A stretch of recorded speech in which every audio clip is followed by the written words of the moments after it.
अरविंद जी,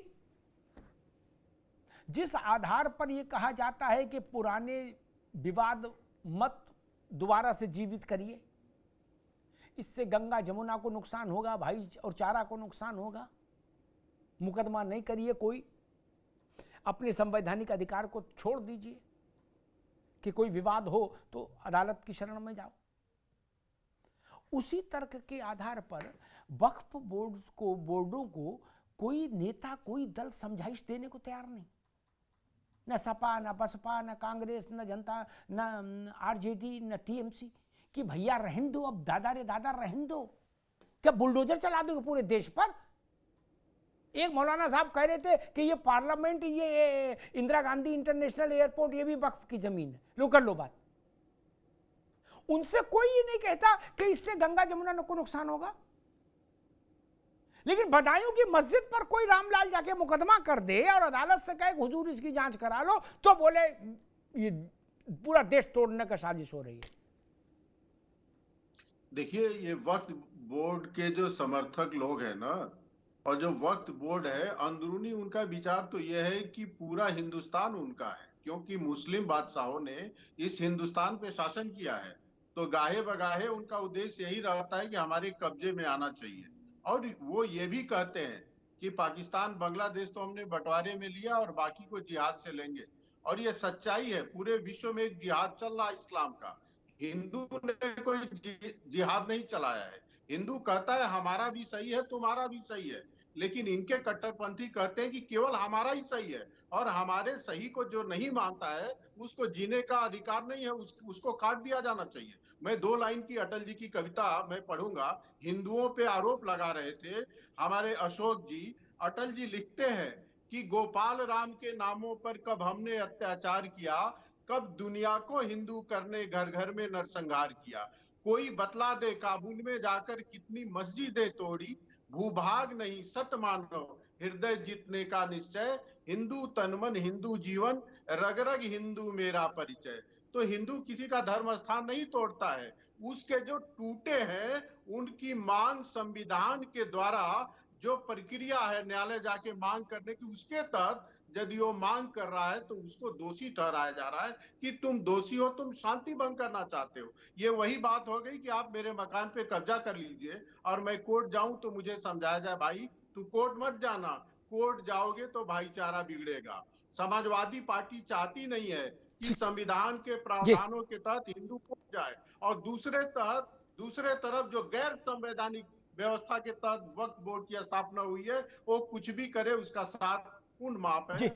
ठीक अशोक जी, ये बड़ी आते हैं जी, ठीक है, ये बड़ी औचित्यपूर्ण बात है कि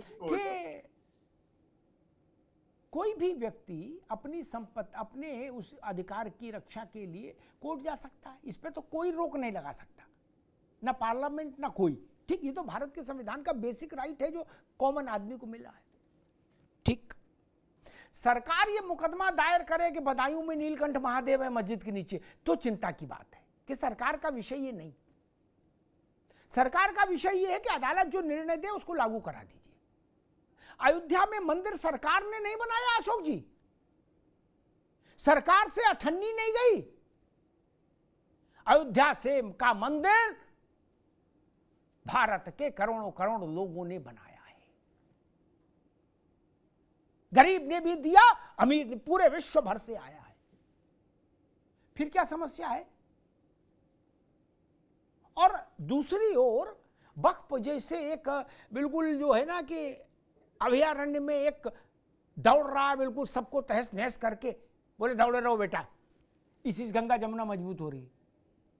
इससे आपको नहीं लगता कि क्रेडिबिलिटी का सवाल उठता है? जो कॉमन आदमी है, सेंसिबल आदमी है, वो सोचता है यार वहां इनको आपत्ति है अदालत में भी, और वक्फ बोर्ड को खुली छूट दे दी, बोले कागज पेन पकड़ो, चांजा लगा देना, चस्पा कर देना, क्योंकि कोई उसके वक्फ बोर्ड पर कोई टिप्पणी नहीं करना चाहता, मारे डर के, बोले अपने लोग नाराज हो जाएंगे। बोले मंदिर का प्रश्न हो तो लानत मलानत कर दो ठोक के तुरंत, कब गंगा नाराज है, जमुना नाराज है, भाई नाराज है, चारा नाराज है। वक्फ बोर्ड बोले ना बाबा रे बाबा ना। ये ऑब्वियस दिखता है अशोक भाई। अमिताभ जी, देखिए पहले आपने सवाल जो किया कि सरकार किसी मंदिर को लेकर के विवाद खड़ा नहीं करती, तो ये बात तो उसी तरह सही है जैसे गांव में देहात में एक कहावत कही जाती है कि गुड़ खाए गुलगुला से परहेज।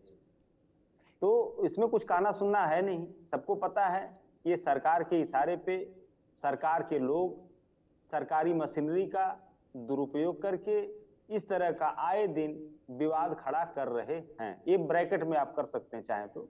और दूसरी चीज, एक कबीर दास का दोहा है, कबीरा खड़ा बाजार में मांगे सबकी खैर, ना काहो से दोस्ती ना काहो से बैर। तो आज जो सरकारें हैं, चाहे केंद्र में हो या योगी जी की सरकार हो, ये इस नारे के उलट एकदम काम कर रहे हैं कि दोस्ती छोड़ दीजिए, वो बैर खोज रहे हैं। बैर के अलावा कुछ खोज ही नहीं रहे हैं, बैर खोज के उसमें अपना जो पैर फंसा रहे हैं। तो इस तरह के कब तक चलेगा? देखिए भारतीय जनता पार्टी का अमिताभ जी 2-3 एजेंडे हैं, मैं ज्यादा समय नहीं लूंगा। पहला एजेंडा अटैक ऑन कॉन्स्टिट्यूशन, संविधान पे हमला करो। दूसरा एजेंडा जो इनका है कि कारपोरेट का इंपावरमेंट ऑफ कारपोरेट। और तीसरा एजेंडा इनका है कि मेजोरिटेरियनिज्म, जो बहुलतावादी जिसको कह सकते हैं, बहुसंख्यकवादी जिसको कह सकते हैं, कि इसके अलावा शॉर्टकट रास्ता है। ये मेजोरिटेरियनिज्म एक ऐसा वर्ड अमिताभ जी ने जो सबसे शॉर्टकट रास्ता सत्ता तक पहुंचने का। आप बिजली, सड़क, पानी, नौकरी चाकरी, रोजगार, महंगाई, बेरोजगारी, किसान उत्पीड़न, कौन जाएगा यार इस बवाल में फंसने?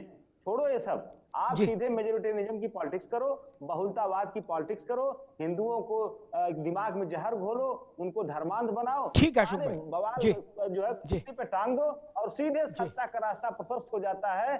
5 साल 10 साल के लिए सत्ता का रास्ता प्रशस्त, एकदम जय जयकार। तो इस तरह का जनता, कितना दिन आप जनता को बेवकूफ बनाएंगे? एक लिमिट है ना अमिताभ जी। ठीक है अशोक भाई, वो सारी चीजें खुल नहीं धीरे धीरे। ठीक है। मुलायम सिंह जी ने जब सपा बनाई है, ओपी सिंह जी आ रहा हूं, तो उन्होंने अपने साथियों से कहा कि यादव हमारी तरफ से आ जाएगा, मुसलमान को लाना है। क्या इतना जुड़ जाएगा तो 30% की पार्टी हो जाएगी पहले दिन से? क्या अब ये बहुसंख्यक बात था, अल्पसंख्यक बात था, ये अशोक भाई तय करें। एक दूसरी बात मैं कहता हूं कि ये बात मुझे कांग्रेस के एक बहुत बुजुर्ग महिला नेता ने बताई थी, वो उस प्रक्रिया में शामिल थी। अशोक जी, कांग्रेस इस वक्त आपकी बड़ी भाई है, बड़ा भाई है। मैंने पूछा राजीव गांधी ने फैसला क्यों किया, अव्यवहारिक फैसला? बोले उनके 4-5 मित्र थे, उन्होंने, मैं नाम नहीं लूंगा उनके, उन्होंने समझाया कि भाई ये काम करो, इधर शाहबानों वाले मसले को पटक दो, सारे मौलाना खुश, तुमको मौलाना मान लेंगे, और उधर ताला खुलवा दो अयोध्या का, पंडित खुश हो, सारे हिंदू खुश हो जाएंगे। बोले 5 शब्द थे, 500 साल कांग्रेस हुकूमत करेगी। ये कौन सा वाद है? ये तो गुलगुला गुड़ परहेज वाला भी नहीं, ये तो सीधा ही सीधा रेलम रेल था महाराज। ये गलत कह रहा हूं क्या? नहीं।